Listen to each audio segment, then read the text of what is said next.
상당수 오셨고요. 네, 그래요. 이게 치료의 범위가 내시경 절제술만 받으신 분하고 또 위암 외과 위장관외과에서 수술 받으신 분들하고 또 종양내과만 다니시면서 항암 치료하시는 분들이 이게 치료의 어떤 방법이 좀 다르거든요. 또 예후도 다르고 그래서 이렇게 한꺼번에 같이 모여 있을 때 공통되지 않을 수도 있습니다. 제 강의는. 그렇지만 상식적으로 좀 알아두신다. 이렇게 생각을 좀 하시면 되겠습니다. 또 직접 제 강의가 또 직접적으로 해당되시는 분들도 뭐 상당수 있으실 것 같고요. 그럼 제가 강의를 좀 시작하도록 하겠습니다. 자, 이게 항암화학요법은 이제 의학 용어인데요. 저희들이 의사들이 쓰는 말이고, 이것은 뜻을 풀이해 보면은 이 항암이라는 거는 암에 대항한다 그런 뜻이죠. 암에 맞서는 그런 뜻이 있고, 이 화학이라는 것은 약물을 뜻하게 되겠습니다. 그리고 요법, 치료 이렇게 되겠죠. 그러니까 풀이를 하면은 암에 맞서는 약물 치료다 이렇게 이해를 하실 수가 있겠습니다. 그래서 이 항암화학요법이라는 것은 항암 약물 치료라고 할 수가 있겠고, 그냥 단순히 말씀드리면 그냥 항암제 이렇게 생각을 하시면 되겠죠. 근데 이 항암제라는 것은 약물이기 때문에 이 약물은 입으로 먹든지 아니면 주사를 맞든지 이렇게 해서 사용을 하게 되는데, 먹는 약들도 위장관에서 다 흡수가 되거든요. 흡수가 되면은 결국엔 핏줄 속으로 들어가게 됩니다. 근데 핏줄 속으로 들어가면은 이게 심장으로 또 들어가게 되고, 이제 심장으로 들어가면 심장에서 다 피를 짜주기 때문에 피가 전신으로 돌게 되죠. 그렇기 때문에 경구약 먹는 약을 드셔도 이것은 작용이 혈관을 타고 전신으로 이동하면서 작용을 하게 됩니다. 혈액으로 주사를 맞아도 결국에는 이제 혈액을 타고서 전신에 분포하면서 치료가 되는 것이기 때문에 이 전신 치료에 해당된다고 할 수가 있겠습니다. 그래서 앞에 설명 들으신 내시경 절제술이라든지 아니면 위장관외과 선생님들께서 하시는 수술은 절제한 자리만 치료가 되는 것이거든요. 이렇게 치료한 자리만 국한돼서 치료가 되는 것은 이제 전신 치료의 반대 개념으로 국소 치료 이렇게 명명을 합니다. 그래서 이 항암 치료라는 건 전신 치료에 해당된다고 이해를 하시면 되겠고요. 이 항암화학요법의 항암제 분류를 보시면 몇 가지 방법으로 나눌 수가 있습니다. 그래서 투여 경로, 그래서 어느 경로를 통해서 약이 흡수가 되느냐 하는 것인데, 흔하게는 먹는 약이 있고 또 혈관으로 주사 맞는 약들이 있죠. 이것이 이제 가장 흔하게 되겠고요. 경우에 따라서는 뇌막으로 암이 전이가 되는 경우도 있습니다. 그래서 이 뇌로 전이가 될 때는 일반적으로 약물이 뇌로는 잘 통과가 안 되게 돼 있어요. 그래서 뇌로 직접 약을 투여하는 경우도 있습니다. 그래서 뇌막 전이의 경우는 뇌척수액으로 직접 주입을 하기도 합니다. 그래서 이러한 투여 경로에 따른 분류가 있겠고, 또 종류, 어떤 종류의 항암제가 있느냐를 보시면은 통상적인 항암제, 왜 여러분들께서 항암제 받으시면은 머리 빠질까봐 탈모될까봐 걱정하시잖아요. 그런 종류에 해당되는 것이 이제 통상적인 항암제입니다. 그렇지만 이 통상적인 항암제도 전부 그런 부작용이 있는 것은 아니고요. 일부 약제에서 그런 탈모라든지 그런 부작용이 생길 수가 있는 것이고, 두 번째는 이제 표적치료제가 있고, 세 번째 면역치료제, 이렇게 크게 위암에서 쓰이는 항암제는 이 세 가지로 나눠질 수가 있겠습니다. 이 통상적인 항암제는 비교적 과거에 좀 만들어진 약들입니다. 1990년대 또 2000년대 초반. 물론 이제 제형의 개발은 계속되고 있지만 성분 자체는 1990년대, 2000년대 초반에 만들어진 약제들이 이제 대부분이 되겠는데, 대개는 이제 경험적으로 선택된 항암제가 되겠습니다. 근데 이 통상적인 항암제는 어떻게 보면은 이제 암 세포에만 작용한다기보다는 일반적인 정상 세포에도 어느 정도 영향을 미칠 수가 있어요. 근데 어느 세포들에 영향을 미치냐 하면은 주로 빨리 성장하는 세포들에 영향을 좀 미칩니다. 그래서 이게 일반적인 항암제를 쓰시고 난 다음에 이게 탈모가 되는 이유가 이 머리가 굉장히 빨리 자라나는 조직 중에 하나거든요. 이게 빨리 자라나다 보니까 이 빨리 자라나는 세포를 비특이적으로 억제를 하는 것이 이 통상적인 항암제의 그 특징입니다. 그래서 그 머리카락이라든지 손톱도 빨리 자라나죠. 그 머리도 한 달에 한 번씩은 이발하셔야 되고 손톱도 한 달에 한 번씩 깎으셔야 되잖아요. 그것은 그만큼 그 조직이 빨리 자라난다는 뜻이 되겠습니다. 그래서 근데 이제 어느 정상 조직보다 빨리 자라나는 암세포들이 훨씬 더 빨리 자라납니다. 그렇기 때문에 이러한 빨리 자라나는 속성을 이용해서 빨리 자라나는 세포일수록 더 많이 이제 사멸시키는 그런 작용을 하는 것이 이제 통상적인 항암제의 기전이 되겠습니다. 그래서 이제 암 자체만 작용을 한다기보다는 세포 분열이나 세포 증식을 비특이적으로 영향을 준다. 그런 어떤 시간 차이를 이용해서 이제 쓰는 것이 이제 통상적인 항암 치료라고 말씀을 드릴 수가 있겠고요. 그래서 이제 통상적인 항암제를 할 때는 일반적인 정상 세포들이 기능이 정상화될 때까지도 기다려서 또 다음 주기에 들어갑니다. 그래서 한번 항암 치료를 하면은 일반 정상 세포들도 어느 정도 영향을 받기 때문에 그런 정상 세포들이 다시 기능을 되찾을 때 다시 다음 주기에 항암 치료가 들어가죠. 그래서 대개는 2주 내지 4주 간격으로 반복해서 정상 기능이 돌아올 때 다시 다음 주기가 들어가고 이런 식으로 해서 반복해서 치료가 되겠습니다. 그리고 이 표적 치료제는 주로는 암세포에만 존재하는 그러한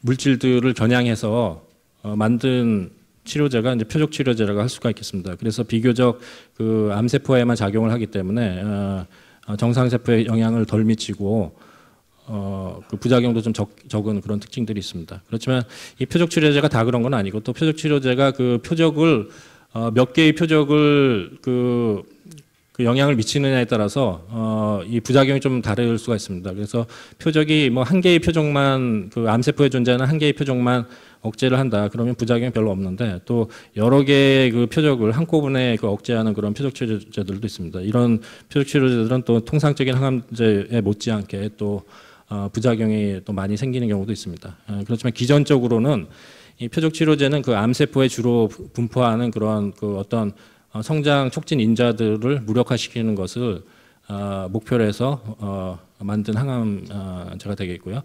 그다음에 이제 지금 최근 각광을 받고 있는 올해 노벨 생리학상을 받은 분들이 이런 면역 기전에 대해서 그 기전을 밝힘으로 것에 대해서 노벨 생리학상을 받았습니다. 그리고 그분들이 그러한 기전을 밝힌 이후에 최근에 면역 치료제들이 실제 임상에서 효과가 있다는 것이 밝혀지면서 생리학상을 받게 된 것이죠. 그래서 위암에서도 지금 면역 치료제가 가장 많이 쓰이는 그런 암종은 흑색종하고 폐암 이런 쪽이 치료 성적이 굉장히 좋다라는 것이 밝혀지면서 통상적인 항암 치료를 다 대체를 해나가고 있습니다. 그렇지만 이 위암에서도 일부 면역 치료제 효과가 이제 밝혀지면서 지금 사용이 되고 있습니다. 그래서 이 종류에 대해서 말씀을 드렸고. 그렇지만 이런 세 가지 항암제 중에서 그래도 여전히 통상적인 항암제가 굉장히 중요한 역할을 하고 있습니다. 이 표적 치료제를 하던 면역 치료제를 하건 이 통상적인 항암제를 같이 쓰는 경우가 성적이 훨씬 더 좋아요. 그래서 이게 통상적인 항암제가 이제 중추 역할을 한다고 보시면 되겠고, 그다음에 표적 치료제로서 지금 위암에서 효과가 입증된 약은 두 가지가 있습니다. 헐셉틴이라는 약과 사이람자 이 두 가지가 있겠고 이런 약의 이름까지 다 외우실 필요는 없겠고 해당되시는 분들은 또 본인한테 해당되는 내용이니까 조금 알아두시면 더 좋겠고요. 그다음에 면역 치료제는 지금 흑색종 폐암 다른 기타 암종에서도 옵디보 키트로다가 이제 두 가지가 중추적으로 허가가 돼서 사용되고 있는데 위암에서도 이제 마찬가지가 되겠고요. 그런데 이 면역 치료제가 이 면역 치료의 종류가 상당히 많습니다. 어떤 분들은 또 일본에 가서 이제 면역 세포 치료를 받는다고 해서 또 갔다 오시는 분들도 있고, 그래서 이런 면역 치료제는 바이러스 제제도 있고 또 백신 제제도 있고 또 세포 치료제도 있고 또 옵디보 키트로다 같이 어떤 주사제로 맞는 그런 약제형의 그런 면역 치료제도 있습니다. 그런데 지금 여러 가지 면역 치료제 중에서 그 위암에서는 그 다른 그 면역 치료제들이 그 효과가 입증되었진 않고 현재까지는 그 면역 관문 억제제 이것은 그 아주 특정화한다면은 우리가 이제 면역 관문 억제제라고 하는데요. 이 옵디보와 키트루다 이런 약들이 이제 면역 관문 억제제에 해당이 됩니다. 이 중에서 일부 약제가만 효과가 명확히 증명되어 있습니다. 위암에서는. 그래서 이 면역 관문 억제제는 뭐냐면은 그 면역 세포의 표면에 있는 그런 어떤 수용체들을 그 억제함으로써 면역 세포의 기능을 좀 활성화하는 역할을 합니다. 그래서 이 면역 세포의 기능이 활성화되면은 그 면역력이 강화가 되면서 그 암 세포들을 면역 세포가 사멸시킨다 이런 기전으로 사용되고 있습니다. 그리고 항암학력법의 분류 중에서 그 어떤 상황에서 쓸 수가 있느냐 이 상황에 따른 분류가 있겠는데 수술 전에 사용하는 경우가 있고요. 이것은 그 항암 치료를 통해서 크기를 감소시키고 그 재발 방지의 효과도 노리기도 합니다. 그리고 수술 후에는 또 완치 목적의 수술이 된 경우에는 또 재발 방지, 완치율 증가를 목적으로 사용되기도 하고 수술이 적용 안 될 때나 또는 전이병수의 이제 조절을 위해서는 사용되기도 합니다. 이 세 가지 경우가 있겠는데요. 수술이 적용이 안 되거나 전이병수의 조절을 위해서는 그 1차 항암제, 그 첫 번째로 쓰는 항암제들이 있고 1차 항암제 뭐 약을 쓰다가 보면 이제 그 약이 안 듣는 시점에 오게 되면 또 두 번째 항암제, 2차 항암제로 바꾸게 되고 2차 항암제가 또 계속 잘 들으면서 계속 쓰는데 또 어느 순간 안 듣게 되면 또 다음 차수, 3차 이후의 항암제를 사용할 수가 있겠습니다. 이런 것이 이제 상황에 따른 분류가 되겠습니다. 그런데 현재 그 표준 치료로 그 효과가 증명된 것은 그 현재까지는 그 수술 전에 사용하는 항암 치료는 아직은 효과가 입증이 되어 있지 않고 그 임상 연구 차원에서 하고 있고요. 이 두 가지 경우 수술 후의 재발 방지용 항암 치료와 그 수술이 적용이 되지 않는 그 전이병수의 조절 이 두 가지의 경우는 지금 현재 그 임상 연구로 그 효과가 다 증명이 되어 있어서 그 표준 치료로 이 두 가지 경우는 사용을 하고 있습니다. 항암학요법의 그 사용은 그 첫 번째로는 이제 표준 치료로 사용하는 경우가 있겠는데요. 이 표준 치료는 식약처에서 허가를 해야지 사용할 수 허가가 된 약제들에 해당이 되겠습니다. 그래서 아까 그 여러 가지 상황을 말씀드렸는데 이런 여러 가지 상황이 있죠. 그러니까 수술 후 또 전이 됐을 때 뭐 1차, 2차, 3차 이런 그 여러 가지 상황이 있는데 이 상황마다 약제가 표준 치료가 다 다릅니다. 그래서 그 적용되는 약제가 다 다르고요. 이 표준 치료라는 것은 현재까지 그 증명된 가장 좋은 효과 좋은 치료라고 할 수가 있겠습니다. 그래서 이 표준 치료를 잘 해나가는 것이 굉장히 중요합니다. 그리고 이 표준 치료로 인정을 받으려면은 그 연구로서 확실한 증거가 있어야 됩니다. 그래서 저희 그 이 서양 의학에서는 이러한 그 원칙이 있습니다. 유추하지 않는다. 예를 들어서 이제 뭐 수학에서 보면 A가 B보다 크고 B가 C보다 크면은 당연히 A가 C보다 크다 이렇게 결론이 나지 않습니까? 그러니까 A보다 B가 좋고 B보다 C가 좋고 하면은 당연히 A보다 C가 좋겠죠. 근데 이게 그 약제는 그렇지 않다는 것입니다. A라는 약이 B라는 약보다 더 좋고 B라는 약이 C보다 더 좋은 것이 밝혀져 있는데 또 A와 C를 비교를 해보면은 또 그것이 다르게 결과가 나올 수가 있어요. 이러한 일들이 이제 굉장히 빈번하게 생기기 때문에 그 개별 상황마다 다 임상 연구를 해서 증명을 하게 돼 있습니다. 그래서 증명이 되어야지 표준 치료로 인정이 될 수가 있어요. 그래서 이 표준 치료라는 것이 이제 어떤 그 치료보다 그 현행 그 치료 성적이 가장 그 확률적으로 높은 치료다 이렇게 생각을 하시면 되겠습니다. 그래서 이 표준 치료를 따지는 것이 굉장히 중요하다라는 것이고요. 그래서 이제 어떤 분들은 이제 그 또 이제 그 여러 가지 그 건강식품이라든지 그 다른 치료들을 많이 찾아다니시는데 이런 표준 치료보다 훨씬 그 다른 치료만 하는 경우에 그 어떤 치료 성적이 좋을 확률이 굉장히 많이 떨어집니다. 이게 표준 치료라는 게 굉장히 그 현행 그 치료 중에서 가장 그 그래도 확률적으로 효과가 가장 높은 치료다 이렇게 생각을 하셔야 되겠고요. 그 다음에 이제 또 임상 연구에서 사용하는 경우가 있습니다. 이것도 역시 물론 그 임상 연구를 하는 것 자체에 대해서 식약처에서 허가가 되어야지 검토한 후 허가가 있고요. 그 다음에 병원 심의위원회에서 또 심의 후에 이 임상 연구를 하는 것이 과학적으로 윤리적으로 적절하다 이러한 그 허가 과정이 있습니다. 그 적절하지 않은 연구들은 허가가 안 되게 되어 있고요. 그리고 목적은 이 표준 치료보다 나은 치료법을 개발하는 것입니다. 물론 이제 이것을 목표로 하고 있지만 그 임상 연구가 뭐 수십 개 수행이 될 때 결과적으로 이제 그 중에서 이제 아주 일부만 또 그 최종적으로 표준 치료보다 더 낫다 이렇게 증명이 되기는 합니다. 그렇지만 어쨌든 목적 이론적으로는 표준 치료보다 더 나은 치료법을 개발하는 것을 목적으로 하고 있고 이러한 그 과정을 통해서 그 점점 더 나은 치료를 모색하는 것이 되겠습니다. 그리고 현재의 표준 치료는 모두 그 이전에는 하나의 임상 연구로서 수행됐던 치료가 되겠습니다. 임상 연구로 수행이 돼서 그 당시에 그 과거에 그 당시에 표준 치료보다 더 낫다라는 것이 증명이 됐기 때문에 현재 지금 표준 치료로 사용되고 있는 것입니다. 그리고 미래의 표준 치료는 지금 현재의 표준 치료와 비교한 또 다른 어떤 그 새로운 치료가 더 낫다는 것이 증명이 되면 또 그 새로운 치료법이 또 미래의 표준 치료가 되겠습니다.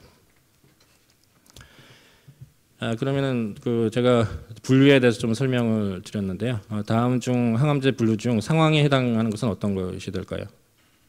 마음속으로 좀 생각해 보시고요. 그 먹는 약은 이게 이 답은 이제 수술 후가 되겠죠. 먹는 약이라는 건 투여 경로에 해당되는 것이 되겠고 표적 치료제는 종류 작용 기전에 따른 종류가 되겠고 상황에 해당되는 수술 후 이것이 이제 그 상황의 일부가 되겠는데요. 아까 이렇게 말씀드렸죠. 수술 후에 쓰는 그 항암제는 재발 방지, 완치율 증가를 목적으로 한다는 것이고. 그래서 이제 먼저 수술 후에 사용하는 항암제부터 먼저 살펴보도록 하겠습니다. 수술 후에 쓰는 그 항암제를 저희가 이제 의학 용어로는 보조 항암 항암요법 이렇게 말을 붙이는데요. 이것은 그러니까 위암이 일정 범위 안에 국한돼 있는 경우, 그러니까 통상적인 수술 범위 안에 다 들어가 있는 경우죠. 그 위암 암병소들이 이런 경우에 그 주된 치료는 뭐냐면 수술입니다. 수술로 제거를 하는 것이 가장 성적을 좋게 할 수 있는 치료가 되겠습니다. 그래서 일단 그 주된 치료인 수술로 암병수를 완전히 제거를 한 후에 재발률을 좀 더 낮추기 위해서 이것은 그 동의어로 뭐냐면은 그 재발률을 낮춘다는 건 완치율을 높인다는 것과 똑같은 얘기입니다. 위한 그 항암제를 쓰는 것이 그 수술 후 보조 항암 항암요법에 해당이 되겠습니다.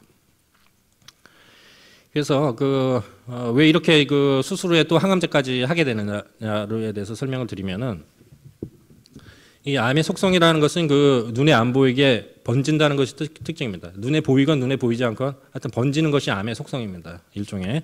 그래서 눈에 안 보이게 번지는 것을 이제 미세전이라고 하는데요. 이렇게 그 가운데 있는 그 덩어리를 육안적으로 보이는 그 암덩어리라고 그 생각을 하시고요. 그런데 이게 암이 존재를 할 때 이 눈에 보이는 게 전부가 아니라는 것입니다. 그래서 이렇게 그 여기 작은 별 모양으로 한 것들이 뭐냐면은 눈에 안 보이는 미세전이 이런 것들이 그 육안적으로 보이는 병소 주변부든지 또는 이제 원격 장기에 이러한 그 눈에 안 보이는 암세포들 안 보일 정도로 작게 전이가 일어날 수 있다는 것입니다. 그래서 이거는 뭐 굉장히 작은 크기로 존재를 하는 것이기 때문에 검사로 있는지 없는지 알 수가 없습니다. 그래서 일단 육안적인 병소만 보고서 이것이 이제 눈에 보이는 전부니까 일단 수술에서는 이제 이 수술로 이 큰 덩어리를 제거를 하게 되는 것이죠. 그리고 이 모든 수술이라는 것은 수술 범위가 있습니다. 그 인체를 전부 다 그 제거를 할 수는 없지 않습니까? 인체를 전부 다 이제 수술로 떼어낼 수는 없고 복부 장기를 전부 다 떼어낼 수는 없는 것이기 때문에 수술 범위가 있습니다. 어떤 기능을 최소한의 기능을 유지를 하도록 수술 범위가 다 정해져 있기 때문에 이렇게 이제 할 수 있는 만큼 이렇게 다 떼내고 나서도 이렇게 눈에 보이지 않게 그 암병소들이 남아 있을 수 있다는 것입니다. 그래서 이것을 마저 제거를 해야 되는데 이것을 제거가 안 되면은 처음에는 눈에 안 보여서 존재하지 않는 것처럼 인식이 되고 있다가 시간이 지나면서 이렇게 자라나오게 됩니다. 그러면은 뭐 또 몇 개월 또는 몇 년 지나서 유관적으로 또 이런 것들이 이제 크게 자라면서 이제 또 재발로 확인이 되는 것이죠. 그래서 이렇게 눈에 안 보이게 되는 그런 그 병소들을 이 항암제로 마저 없애주는 것이 그 항암제 원리가 되겠고요. 그렇게 되면 이제 그 뭐 유관적인 병소나 눈에 안 보이는 그 작은 병소나 이게 다 제거가 되는 것이기 때문에 완치에 다다를 수 있다. 이렇게 말씀을 드릴 수가 있겠습니다. 자, 그럼 제가 퀴즈를 하나 또 내겠습니다. 그 1cm 크기의 아마 작년에 오신 분들은 그 이 문제 기억하실지 모르겠는데 한번 해보죠. 1cm 크기의 종양이 얼마나 많은 암세포들이 존재하는가 한번 손으로 한번 들어보겠습니다. 자, 1번 1000개. 없으시네요. 네. 2번 100만 개.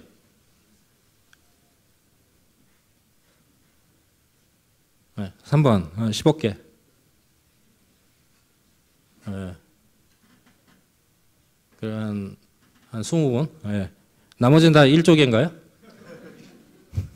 네. 그냥 한번 4번도 한번 들어보겠습니다. 1조 개. 네. 그럼 한 20분 드셨고, 그럼 그 더 많다고 생각하시는 분들도 있을 거고 아마 뭐 100개 정도 생각하시는 분들도 있을 것 같네요. 답은 10억 개입니다. 1cm 크기면은 한 10억 개 세포가 이제 거기에 암세포들이 존재를 하는데 종양 크기에 따른 암세포 수를 보면은 이렇습니다. 자, 1cm 정도는 돼야지 그래도 그 통상적인 검사로 좀 발견되는 수준입니다. 물론 이제 뭐 CT로 보면 한 5mm 정도까지도 구분은 되는데 5mm보다 작아지게 되면은 이게 정상 조직인지 아니면 암인지 이게 명확히 구분이 잘 안 돼요. 그래서 내시경을 봐도 이제 5mm 이하짜리는 이게 잘 구분을 할 수가 없고 그렇기 때문에 한 1cm는 돼야지 이제 명확하게 암이 있다. 이런 그 검사를 통해서 알 수가 있습니다. 그리고 1mm는 사실 어떤 검사라도 사실 발견할 수가 없습니다. 1mm 이하에서는. 근데 이제 미세전이라는 거는 1mm보다도 더 작은 크기로 전이가 됩니다. 예를 들어서 0.1mm, 0.01mm 요 정도 이하의 크기로 전이가 되기 때문에 그건 뭐 눈으로 암만 돋보기를 들고 봐도 잘 안 보이는 수준이죠. 그러니까 이게 알 수가 없습니다. 이 정도 수준이면. 요게 이제 100만 개가 들어가게 되겠고. 10cm 이 정도면은 이제 민감하신 분들은 또 뭐 민감하지 않은 분들은 또 10cm 돼도 잘 몰라요. 근데 저 어느 정도 좀 그 통상적으로는 한 10cm 정도면 좀 만져지기 시작하니까 만져서 알 수 있는 크기가 한 1조 개 정도의 세포가 들어가게 됩니다. 그러면 이제 수술 후 병기에 따른 미세전이의 확률을 보면은 병기 1기에서는 한 10% 내외 로 눈에 안 보이게 주변 조직 또는 이제 원격 전이가 될 수가 있고요. 그래서 이제 아무리 병기 1기라고 하더라도 한 10% 환자는 또 재발을 하실 수가 있습니다. 예. 그리고 이 병기 2기는 한 30에서 40% 미세전이가 있을 수 있고 3기는 50에서 80%, 4기는 이미 유관적으로 전이가 된 상태이기 때문에 이제 100% 이렇게 그 미세전이가 있을 수가 있고 이것이 곧 그 재발 확률과 거의 동일하겠습니다.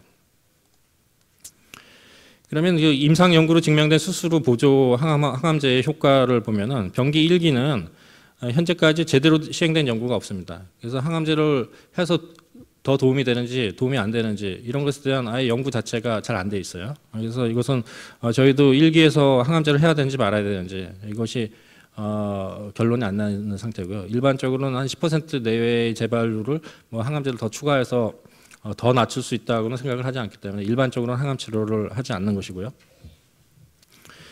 병기 2, 3기는 그 약 1000명 정도의 환자가 포함된 두 개의 잘 수행된 대규모 연구에서 수술 후 항암제를 추가함으로써 수술만 시행한 경우에 비해 재발률을 낮출 수 있음이 증명이 되어 있습니다.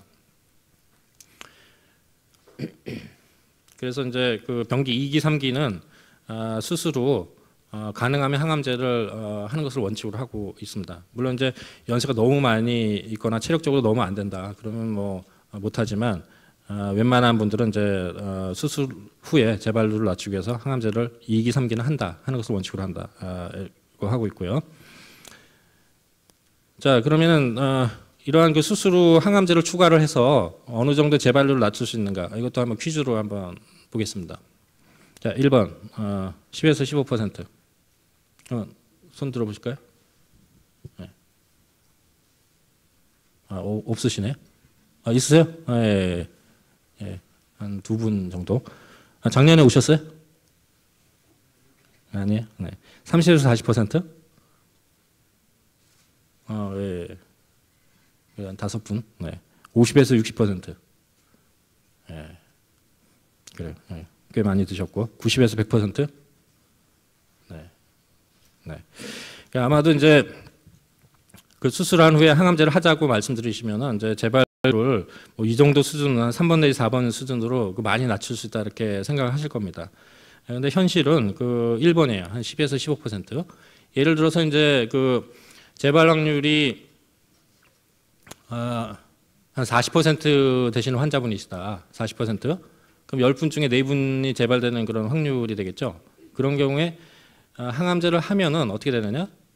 병기 2기, 3기인 경우에는 한 25%까지 줄일 수가 있어요. 한 15%를 줄이는 거니까 말이죠.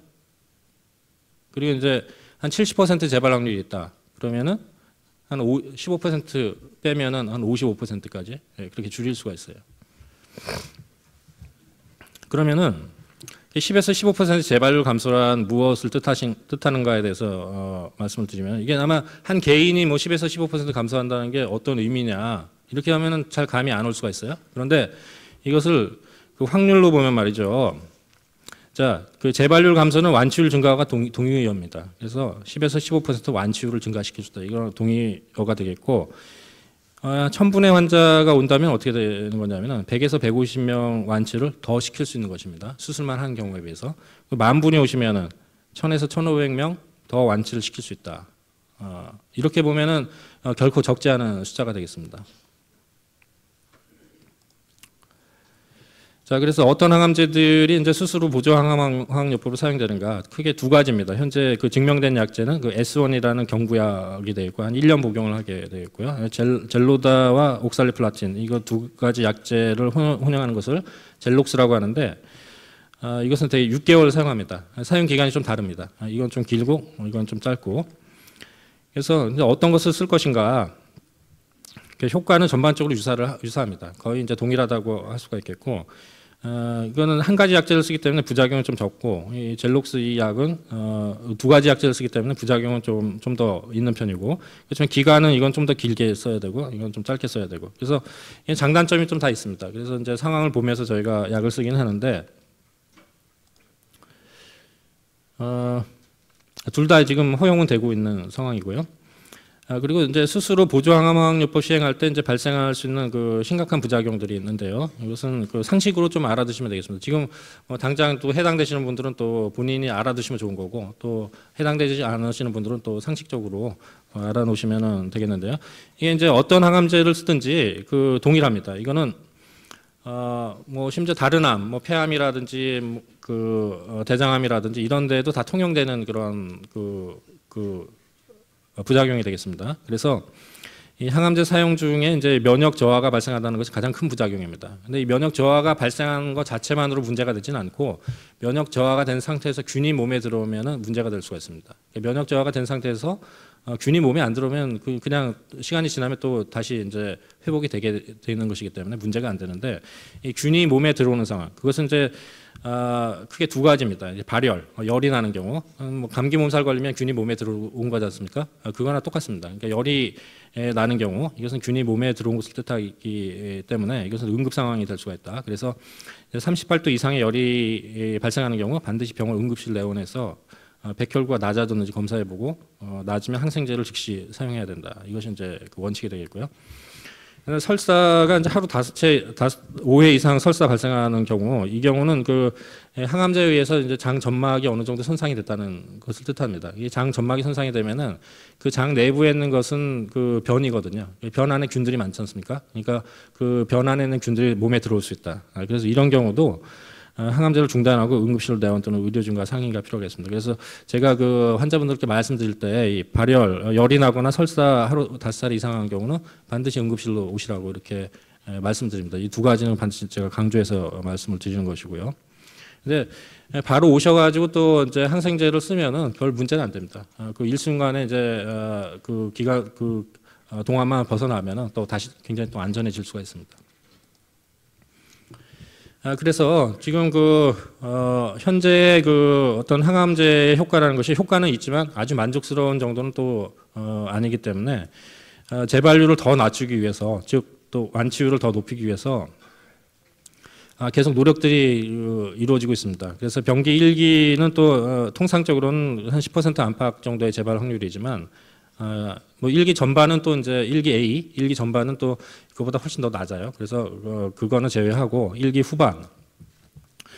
후반이 되게 한 10% 안팎 이렇게 되고 있는데 통상적으로 재발률이 10% 안팎으로 높지 않지만 병기 1기임에도 재발률이 20% 안팎으로 높은 재발 고위험군이 있습니다. 그래서 이런 분들이 분명히 존재한다는 것이고, 병기 2기, 3기는 또 어떤 현행 항암화학요법이 재발률 낮출 수 있는 정도가 굉장히 만족스럽지는 않기 때문에 이것을 개선하기 위해서 병기 1기에서는 재발 고위험군을 대상으로 한 수스로 보조 항암화학요법 임상 연구가 지금 수행이 되고 있고, 또 2기, 3기에서도 재발을 좀 더 낮출 수 있는 새로운 방법이 계속 시도가 되고 있습니다. 그래서 또 항암요법을 좀 더 강화를 한다든지, 또는 이제 뭐 면역요법을 추가를 한다든지, 뭐 이런 것들이 이제 지금 시도가 되고 있습니다.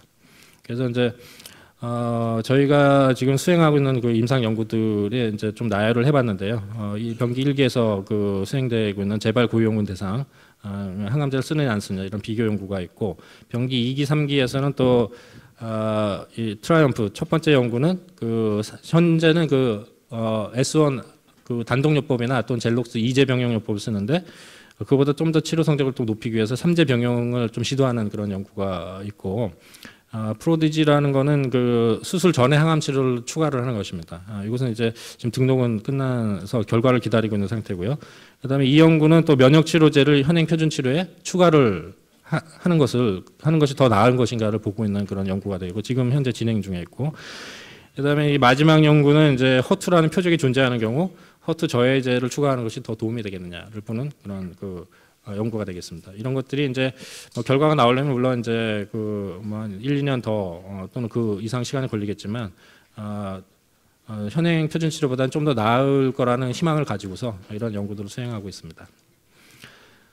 그리고 항암화학요법이 분류해서 또 상황에서 수술이 적용 안 되고 전이병소의 조절도 한 가지 상황이 되겠죠. 여기에 대해서 또 제가 마지막으로 또 말씀을 드리도록 하겠습니다. 그러니까 수술이 적용되지 않는 진행성 또는 전이성 위암의 항암화학요법에 대해서 말씀을 드리면은 뭐 1차, 2차, 3차 이렇게 사용될 수가 있고, 식약처 및 건강보험공단 심사평가안에서 허가 및 보험 기준을 다 정하고 있습니다. 이것은 이제 생각보다 이제 좀 복잡해요. 그래서 저희들도 어떤 경우에 보험 적용되느냐, 허가가 되느냐 안 되느냐 이것을 좀 헷갈려서 좀 다시 확인해보고 이제 결정하기도 하고, 그래서 이제 생각보다 단순하지는 않고 좀 복잡한 편이고요. 그것은 이제 뭐 의료진이 정하는 바에 따라서 뭐 하시면 되겠고요. 그다음에 이제 암병수가 커지지 않고 이제 부작용 문제가 안 되면 기존 사용하던 항암제 유지를 하는 것을 원칙으로 하고 있고, 암병수가 정도 이상 커지면 약제를 변경하게 됩니다. 가능한 이전에 사용한 항암제는 이제 다시 사용하지 않는 것이 이제 원칙이고, 부작용 정도에 따라 휴약 또는 용량 조절을 하게 됩니다. 그리고 1차 항암제에 대해서 말씀드리면 대개 이제 두 가지 항암제를 병용을 하게 되는데, 여기서 이제 한 가지 조직 검사에서 표적 치료제, 이제 헐셉틴이라는 표적 치료제가 현재 위암에서는 사이람자와 그 두 개가 허용된 표적 치료제가 되겠는데, 이 헐셉틴이 이제 사용할 수 있는 경우는 이것을 추가해서 사용하는 것이 성적을 더 올릴 수가 있습니다. 그래서 이 허투라는 표적이 존재하느냐 아니냐를 확인을 해야지 되는데요. 이것이 이제 이게 필수 저희가 진행을 하고 있는 첫 번째 진단 과정에서 하고 있는 것입니다. 그래서 1회 조직 검사로 약 15%의 환자에서 이제 헐투가 존재하는 것이 확인이 되고, 한 번 더 조직 검사를 할 경우는 약 8%가 더 추가로 허투가 확인이 됩니다. 그러면 이 허투가 확인이 되는 경우는 이 헐셉틴을 추가를 하게 되면은 통상적인 항암 치료만 사용하는 경우에 비해서 한 1.5배 치료 성적이 향상이 됩니다. 그래서 이것을 이제 반드시 확인을 하고 있고요. 그다음에 2차 항암제로는 이제 사이람자라는 표적 치료제가 효과가 밝혀져 있는데, 적용 가능하면 이제 사용을 하고 있고, 이 통상적인 항암제들도 이제 몇 가지 사용할 수가 있고, 또 이제 면역 치료제로서 키트루다, 이것이 MSI 하이인 경우, 이거는 이제 이게 용어가 이제 의학 용어이긴 한데 MSI라는 테스트를 합니다. 그래서 이 테스트에서 높게 나온 경우, 그 키트로다가 효과적인 것으로 되어 있습니다. 그래서 근데 이 경우에 해당되는 게 한 5% 안팎밖에 안 되긴 하는데 여기 해당이 되면 하여튼 약 효과가 굉장히 좋을 수가 있습니다. 그래서 이거는 저희가 MSI라는 그런 것도 필수 확인하는 것 중에 하나입니다. 그리고 3차 유형암제는 이제 통상적인 항암제 또 쓸 수가 있고 옵디보도 이제 키트로다가 동일한 약제, 그 동일 계열의 약제라고 할 수가 있겠고요. 이게 이제 지금 허가가 되어 있습니다. 그리고 키트로다 사전요법 병원에 따라서 이제 사용할 수 있는 병원도 있고 아닌 병원도 있는데 키트로다도 이제 사용할 수 있는 병원에서는 사용할 수가 있겠습니다.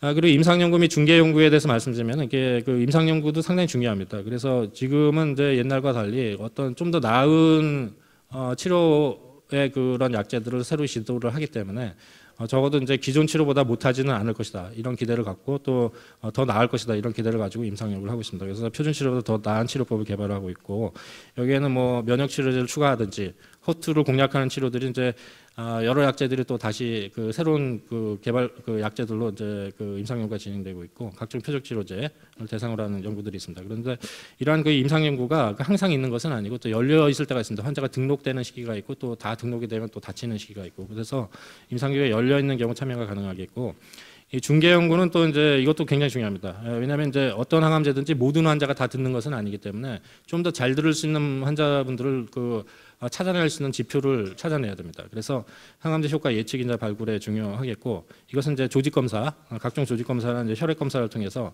항암제 효과 예측 인자를 찾아내는 것이 이제 목적이 되겠습니다. 그래서 이런 것이 이제 점진적으로 이제 그 암의 치료에서는 이게 갑자기 획기적으로 확 뭐가 바뀌지는 않습니다. 그렇지만 점진적으로 변해가면서 한 10년 이렇게 지나다 보면은 괄목상대한 그런 변화가 생기게 됩니다. 그래서 지금 뭐 10년 전하고 지금은 뭐 그 많이 다른 거고요. 20년 전하고 지금은 훨씬 뭐 많이 그 개선이 있는 상태라고 할 수가 있겠죠. 네. 뭐 질문이 많으실 텐데 추후 질문 시간에 그 답변 드리도록 하고요. 경청해 주셔서 감사합니다.